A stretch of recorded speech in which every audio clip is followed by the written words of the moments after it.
নমস্কার। বিশ্বকবি রবীন্দ্রনাথ ঠাকুরের জন্মমাস উপলক্ষে আমার নিবেদন কৃপণ। আমি ভিক্ষা করে ফিরিতেছিলেম গ্রামের পথে পথে। তুমি তখন চলেছিলে তোমার স্বর্ণরথে। অপূর্ব এক স্বপ্ন সম লাগিতেছিল চক্ষে মম।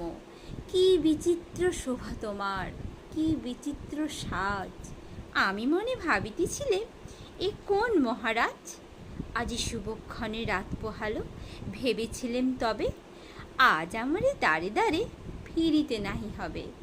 বাহির হতে নাহি হতে কাহার দেখা পেলেম পথে।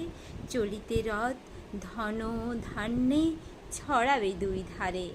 মুঠা মুঠা কুড়িয়ে নেব ভারে ভারে। দেখি সহসা রথ থেমে গেল আমার কাছে এসে।